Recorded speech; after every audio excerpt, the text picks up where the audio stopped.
Welcome to M3 Creative Academy's Music Appreciation videos. In this special video, I want to introduce you to some of my favorite Halloween-like music.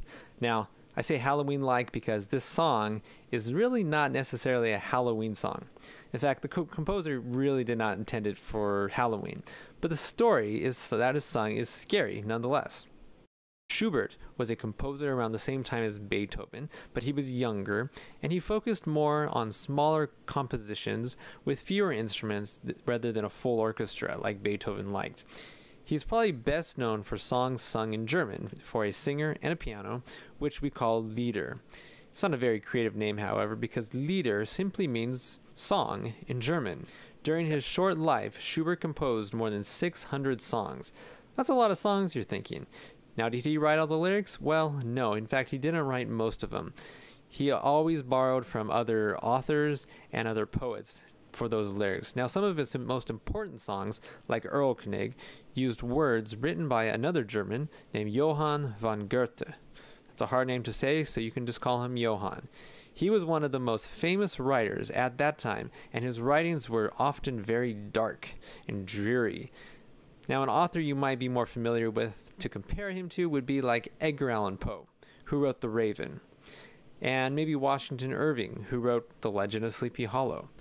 Of course, both of those stories are often read at Halloween time. Now, the story of Erlkönig is about a father and a son riding on a horse at night, late at night, and they are pursued by the Erlkönig, or Elf King, which is like the best translation of it. Really doesn't translate too well. As the poem unfolds, the child sees and hears the luring words of the Earl King, but the father dismisses the child's fears. By the end, the Earl King strikes the child, the horse rides faster, and you'll have to wait to see how it ends. So be sure to download the worksheets because I have a translation you can follow while listening. But first, a little bit more about the song. Schubert's genius really shines through in how he wrote this song. Altogether, there are 5 characters represented through the music. You hear it in the way each part is sung, as well as in the piano part. Now, it's really an amazing feat, since there's only 2 people playing. Let's go through these characters, and I'll play a little bit so you can hear the different parts and recognize which character is being represented. I'll present them in the order they appear in the song. First, the character that is present throughout the entire song, the horse, of course. He doesn't have any words because he's a horse, but his galloping is represented through the way the piano is played. The rapid notes portray his gallop and add a sense of urgency. Also, you'll hear a low bass figure throughout the song.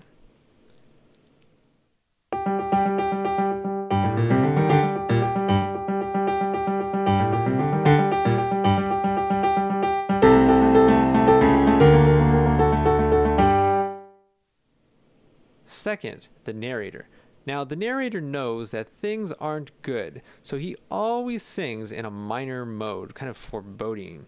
I'll play the piano part, and I'll dub in the narrator's part on the piano.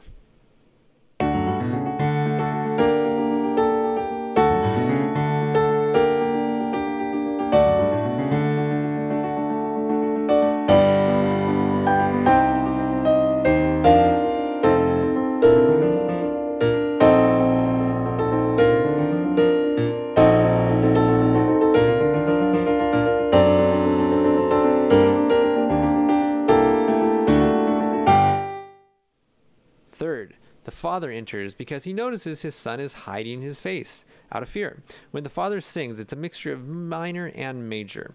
Usually, he starts in a minor mode but ends in a major mode, like he's trying to comfort his son.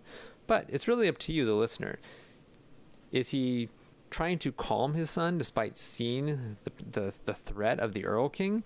Or is he blind to the threat that his son sees and dismisses him? We don't know. But that's where you, the listener, get to use your imagination. Also, the father's parts are always sung using lower notes.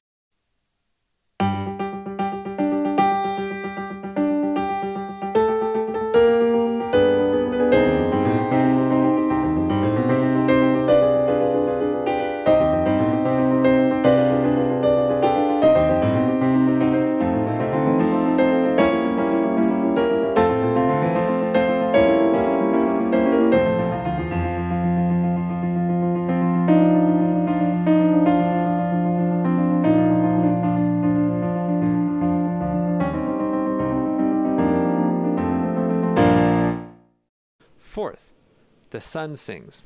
Now, the boy is afraid of the Earl King, who's after him, and always sings in a minor mode.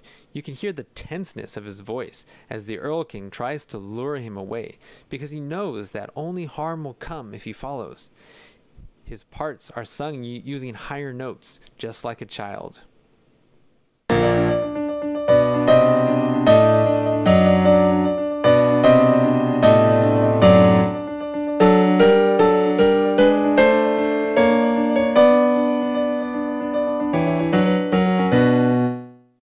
Finally, we get to the Earl King himself.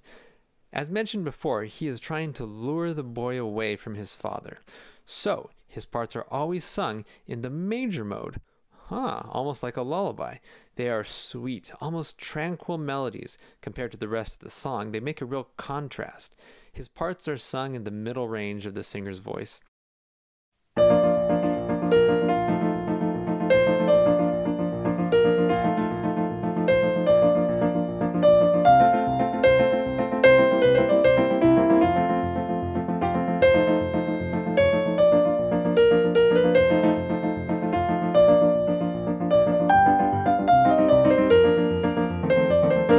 Enjoy this dark masterpiece and appreciate Schubert's genius as he weaves the different characters together with only a piano and a voice. Be sure to download the worksheet, which has a translation you can follow. Like us on Facebook for more videos like this, and subscribe to my channel. Go ahead and click on the links below to listen to Spotify or buy on iTunes. Thanks.